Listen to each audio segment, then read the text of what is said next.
So, good afternoon, everyone. Buenas tardes a todos. Boa tarde a todos. Para los que están en México en este momento o más arriba en el norte global como Marcos, good morning. Yeah. So today we'll have the webinar with Julia Clarke, but before we start with the presentation, I'd like to invite Marcos Pais to do some comments about our call for the symposium propositions for the next World DOHaD Congress that will be held in September 2025 in Buenos Aires. Welcome, Marcos, please. Go ahead. Okay, thank you so much, Chris. Considerando que nuestra audiencia es principalmente de brasileños y latinos en general, hispanohablantes, yo voy a hablar en español entonces, pero creo que la mayoría lo podrá comprender muy bien. Esta es básicamente una invitación para que todos los miembros de DOHaD Latinoamericana puedan enviar sus propuestas de actividades a nuestro Congreso DOHaD 2025, que como muy bien dijo Cristian, va a pasar septiembre del próximo año en Buenos Aires. Como bien lo saben, el tema central de nuestro Congreso es DOHaD, un puente hasta una salud, o sea, estamos interesados en tratar todos los temas que se relacionan a salud humana, ambiental y animal.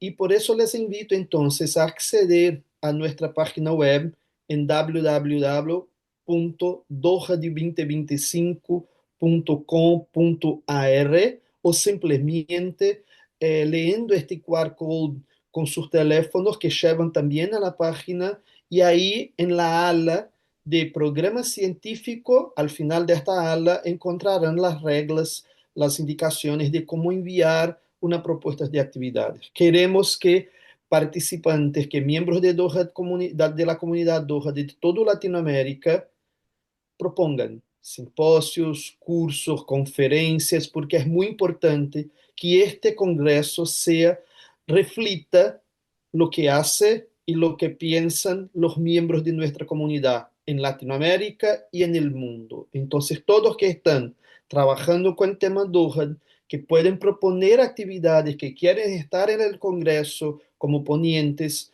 como speakers, entonces, por favor, enviarnos sus propuestas hasta el 4 de noviembre, que con mucho gusto nuestro comité científico, liderado por la profesora Alicia Mota y la profesora Gloria Barbosa, que acá está con nosotros, con mucho gusto va a analizar junto con su equipo y decidir cuáles serán las mejores propuestas para nuestro Congreso.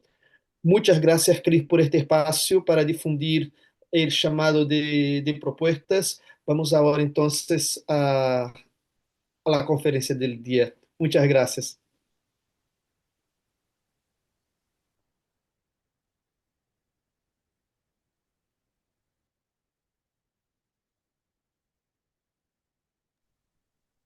Cris.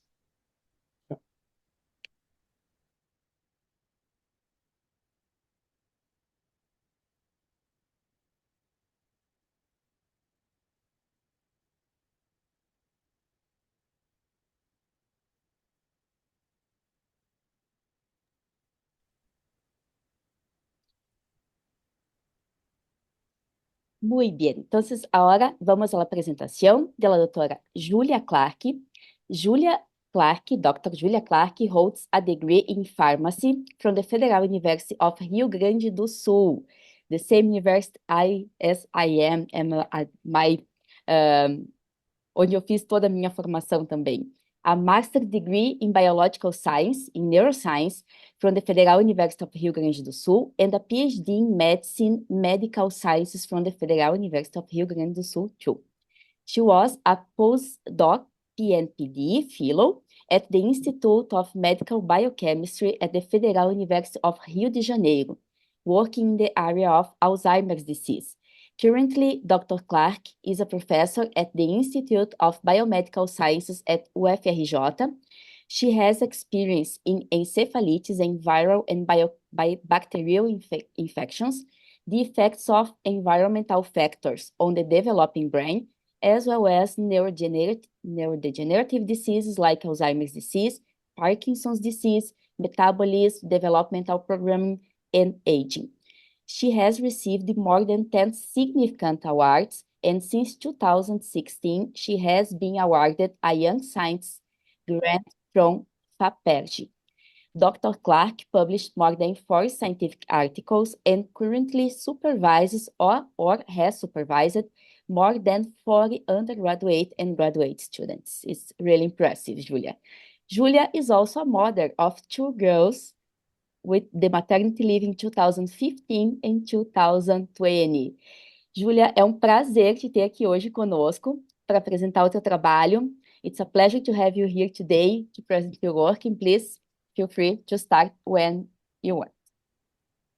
Obrigada, Cris. Muito obrigada.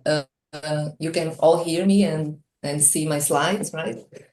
So I was told that the audience doesn't understand Portuguese very well. So since I don't trust my Spanish, I will speak in English, but I will take questions in any language, and then we'll use Google Translator and find out how to do it.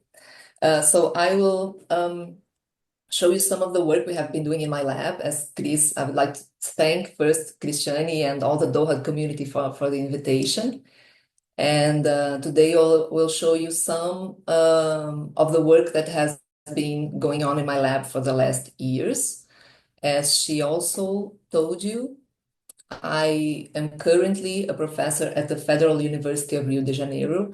And before I even start showing our results, I know usually people leave this to the end, but this is actually the most important part of my talk, where I show you people who actually do the work. So I have highlighted some names here of Clara, Daniel, Felipe, Isis, Paula, Raissa, who were the main authors of many papers, many of the papers that came out from the work done in our lab. And my lab is called Laboratório de Investigação em Neuroprogramação. So we study, I guess this must be a very short introduction for this audience, but we study basically how internal or external factors that affect us during the perinatal period can have long-term impact on the brain and behavior. And so since it is expected that 1 in every 3 living humans have some kind of neurological conditions, it is truly important that we understand how these environmental factors can contribute to these diseases later and at any stages of our life, and how we can act early to prevent them. And so we basically look at what mechanisms underlie these long-term consequences of these early life events and how we can prevent them. So for the last, I would say, almost 10 years, basically ever since I became a professor at the Federal University of Rio de Janeiro, we have been acting during local or global health emergencies. And so since 2015, we have been studying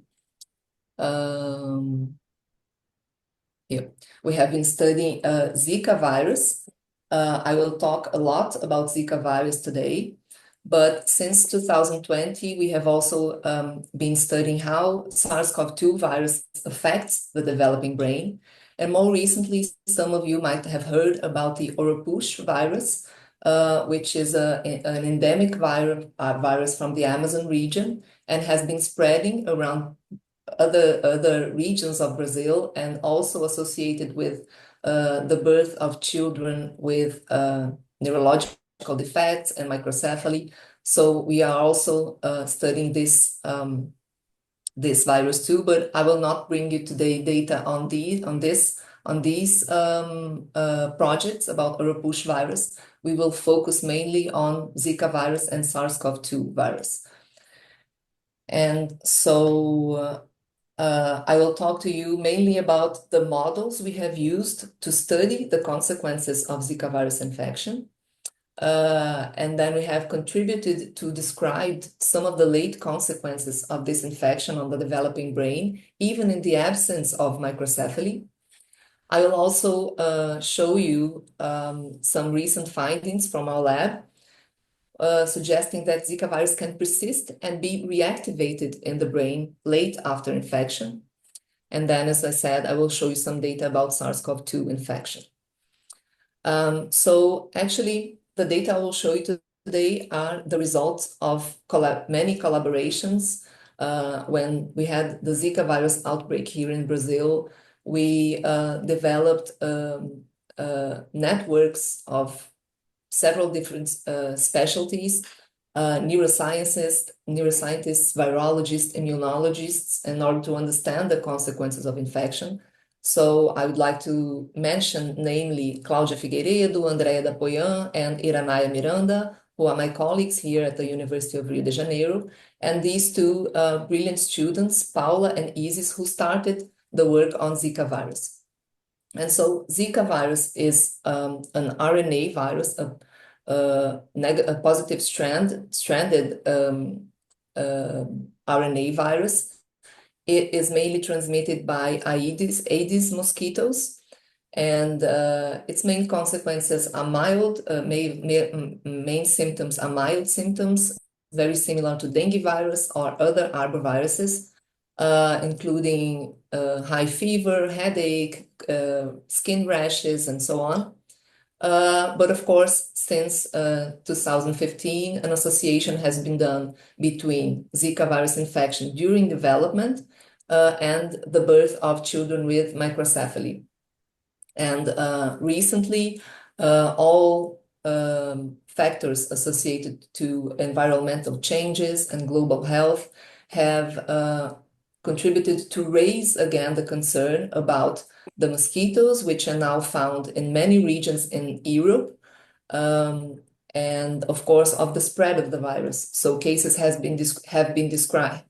Cases of Zika virus infection have been described in the south of Spain and France, for example, and it is very concerning, the consequences of this spread of the virus and the mosquito and its vector. And since 2015, people were very worried about children born with microcephaly, but it soon became very clear that microcephaly was actually the tip of the iceberg, and that the congenital Zika virus syndrome was something much more complex and with many unexpected consequences. And so I bring here some studies. This, for example, was performed in children born without microcephaly, but they will follow after birth for 18 months. And you can see several changes in imaging exams, like increased ventricle areas, calcifications, and in many areas of the brain. And these children also had seizures and motor symptoms and many other consequences. And so, but before we knew this, we, in my group, we made the question about what happened when the brain was exposed to the virus, but did not lead to microcephaly. And curiously, microcephaly usually happens when exposure to the virus occurs during the first trimester of pregnancy. And more mild outcomes are seen when infection occurs late during infection. So we developed a mouse model to study how these alterations occurred and what were the mechanisms involved. And we infected mice at postnatal day 3, which actually corresponds to the level of the developing brain in the late stages of pregnancy. And so even though we infected mice, postnatal mice, their brain development level corresponded to the level of a brain, in many aspects, to the brain, developing human brain in late stages of pregnancy. And so as I said, this was done by these two brilliant students here. And we found that the virus replicates in the brains of mice. So this is 3, 6, and 12 days after infection. We have a peak of viral replication in the brains of mice. This is accompanied by an increased number of spontaneous seizures in the brains of mice, which coincide, the peak of seizures coincides with the peak of viral replication in the brain. And animals who survive this acute stage of viral replication in the brain, which are about 70% of the infected mice, they stop showing seizures as soon as they reach 100 days after infection. I mean, seizures decrease, and when animals reach 100 days, when animals are adult, they don't show spontaneous seizures anymore. We also performed electrophysiological recordings in the brains of mice, and we found that in comparison to the recordings from mock mice, which are control mice, non-infected mice, we see increased spike waves in this sequential recordings from the same mouse. The top line refers to the right hemisphere and the bottom line to the left hemisphere. So you can see that seizures start on the right hemisphere and then are also recorded from the left hemisphere. And you see polyspiked waves, periods of depression, and then polyspiked waves again, and then recording returns to the normal recording, and then every time a mouse had a seizure, this is the kind of recording that we found. So very typical seizure being recorded, and very different from typical seizure models like pilocarpina, for example, and others. We also found that even though animals had no spontaneous seizures when they were adults, they were still more susceptible to chemically induced seizures. So when we gave mice, adult mice, this GABA-A receptor antagonist, we found that Zika virus infected mice had a decreased latency to show the first seizure, and had an increased number of seizures in the 20 minutes time that we recorded the animals. And so, of course, this led us to a follow-up of the study was that we hypothesized that chronically, even though animals are apparently normal when it comes to the number of spontaneous seizures, some electrophysiological disbalance remains in the brains of these mice that leads them to be more susceptible to chemically induced seizures. So we hypothesized that an increased excitatory amino acid balance was occurring in the brains of these mice. And this was the work performed by Daniel. Can you see the picture? His picture? Okay, it's right here in the corner. So what Daniel did was that after the peak of viral replication, as you can see in this curve here, he collected samples from the brains of these mice at 30 days post-infection, so past the period of acute viral replication and acute seizures. And he found that's the expression of several markers of the glutamatergic system were altered in the brains of these mice. And I would like to highlight the expression of the GLU-N2B subunit of the NMDA receptor, which are actually extrasynaptic receptors, and they usually respond in cases of excitotoxicity. So this is very typical in cases of excitotoxicity. And we also saw an increase in astrocyte reactivity with a decrease in the transporters, astrocytic glutamate transporters that perform the reuptake of glutamate from the synaptic cleft, terminating the activity of glutamate neurotransmission. So this was a consequence of this infection in the brains of mice, even late after the infection and viral replication had ceased. We found several neuropathological alterations at different stages of brain development of these mice. So here we see increased ventricles in the brains of adult mice, which have been infected early, at 3 days post-infection. Several areas of calcification in many brain regions, the hippocampus, striatum, thalamus, and several brain regions, which typically resemble what was seen in the brains of humans infected with Zika virus in uterus. Another thing that came to our attention was, as I had shown already, the increase in astrocytic reactivity and microglial reactivity with increased expression of several pro-inflammatory cytokines, including IL-6, IL-1, and TNF-alpha. And as our studies continued, we were able to block the effects, block this one of these cytokines, TNF-alpha, using a monoclonal antibody, which is called infliximab. So Zika virus infected mice received daily injections of either this TNF-alpha antagonist blocker or saline.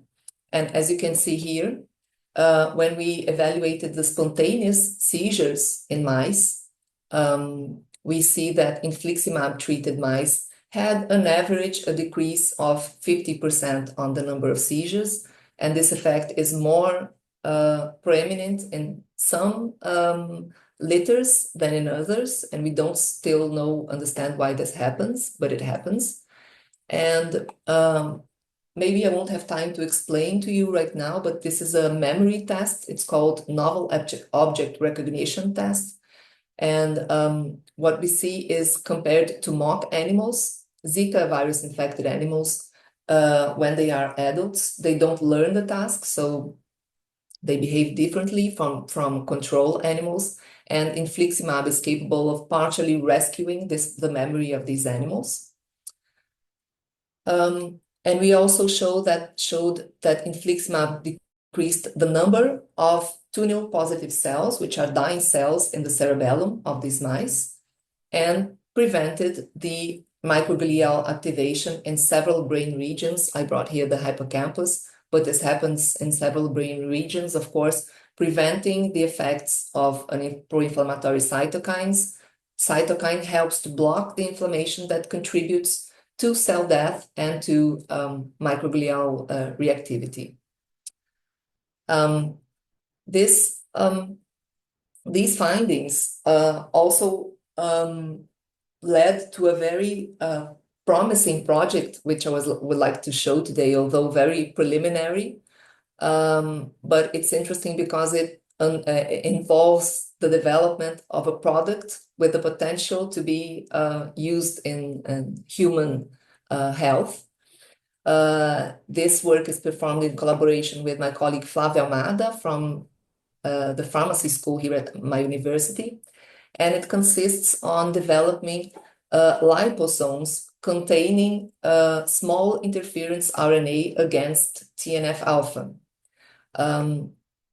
And this will help delivering this small interference RNA inside the cells so they can block the translation and generation of TNF-alpha.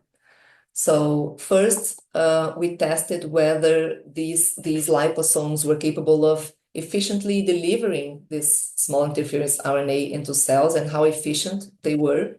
So we used a fluorescent RNA, small saRNA here, and I will show you some videos of cells incorporating this fluorescent RNA. So here on the left, the first video is the fluorescent siRNA outside the liposome. So let me see if I can do this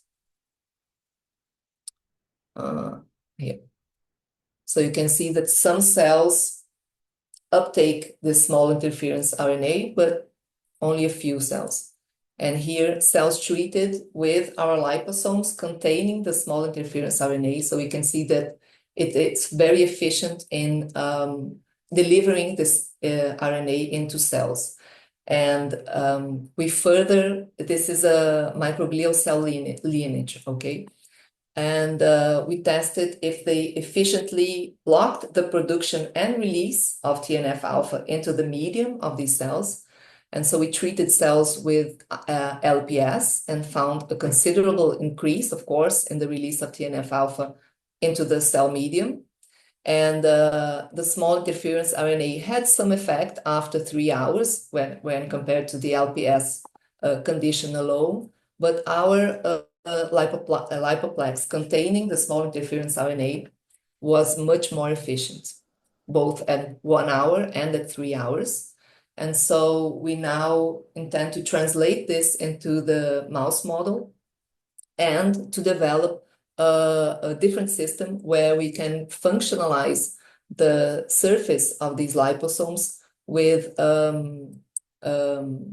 transferrina, which will help to deliver it selectively and help it cross the blood-brain barrier and have it delivered more selectively into the brains. Initially, our mouse models. Another question that came from that first study where we described the model of Zika virus infection and how it caused seizures was the following question. Okay, Zika virus reached the brains of mice and replicated in the brains of mice, but we still had a lot of viral RNA in the brains 100 days post-infection, even though animals did not show any symptom anymore.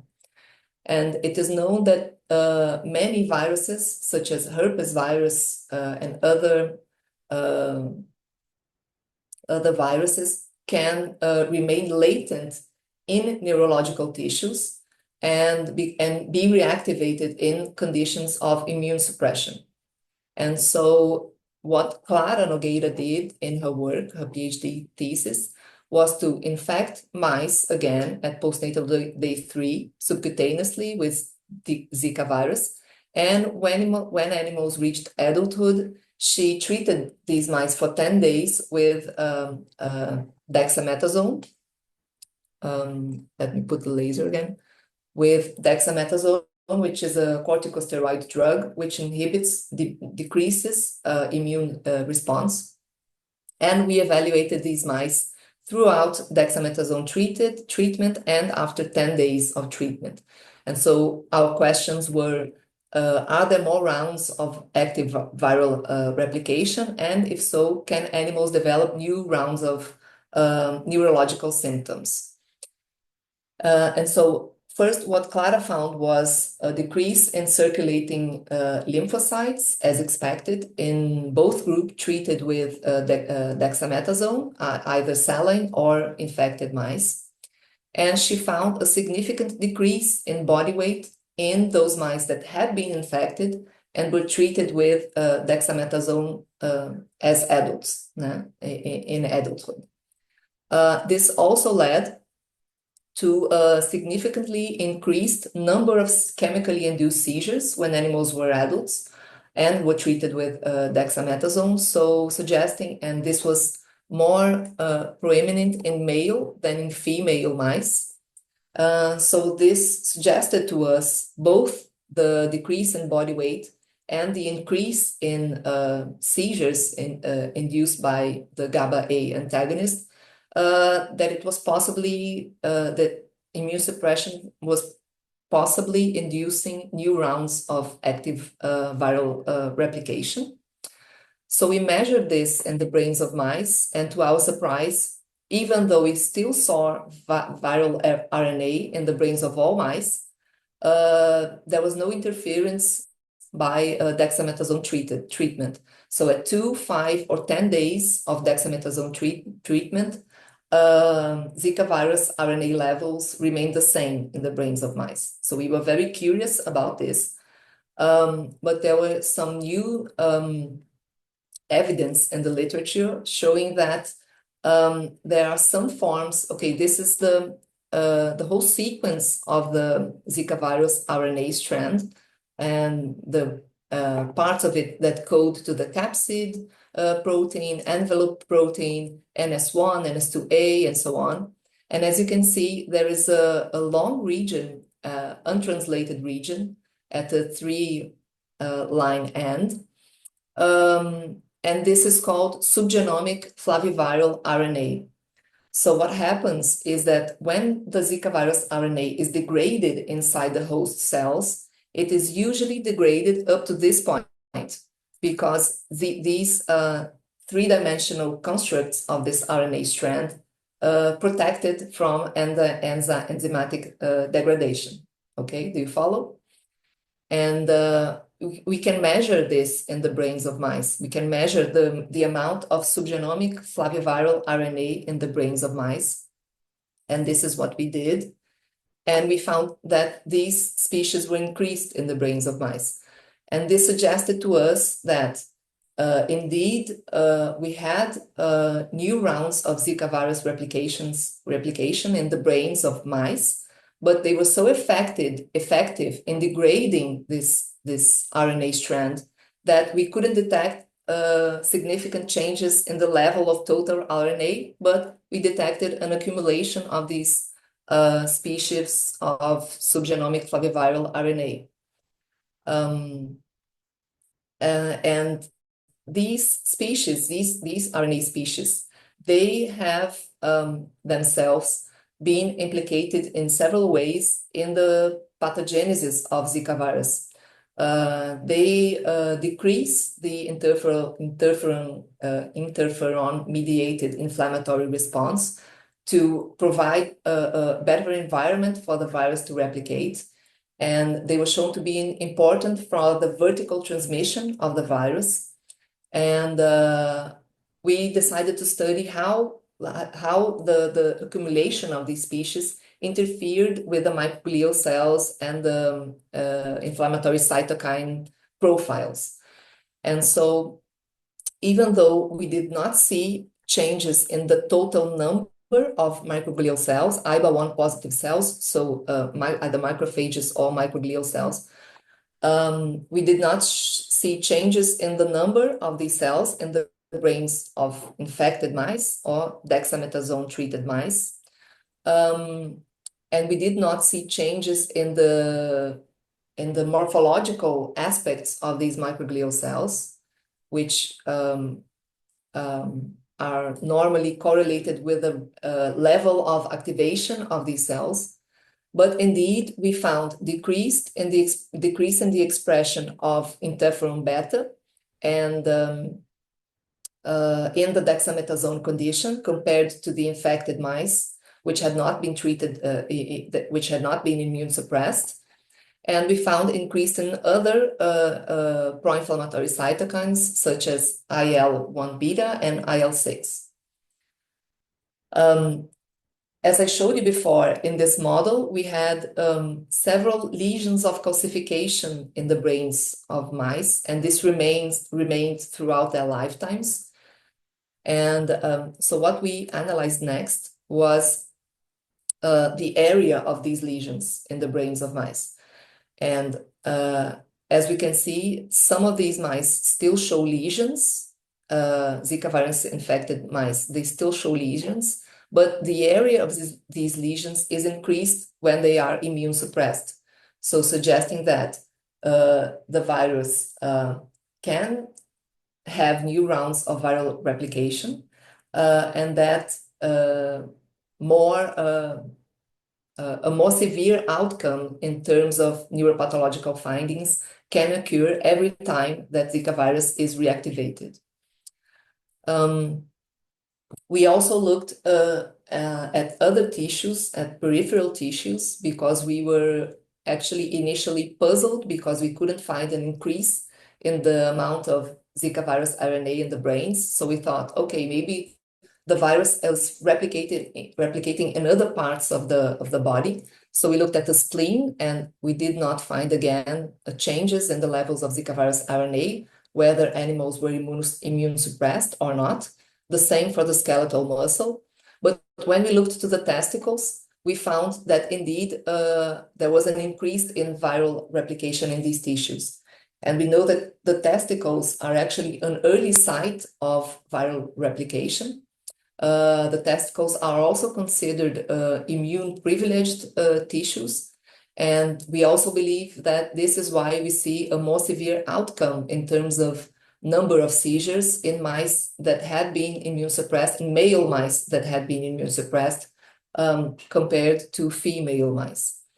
And this is just to show you that the main findings were also replicated when we use cyclosporine, which is another immune-suppressant drug. So again, we don't see increase in the Zika virus RNA levels in the brain, but we do see an increase in Zika virus RNA levels in the testicles. This increase in Zika virus RNA levels in the testicles was also accompanied by an increase in the amount of subgenomic flaviviral RNA in the testicles. So they also accumulate in the testicles, and this leads to several neuropathological defects. As you can see here, compared to Zika virus infected mice, we have some infiltration of inflammatory cells.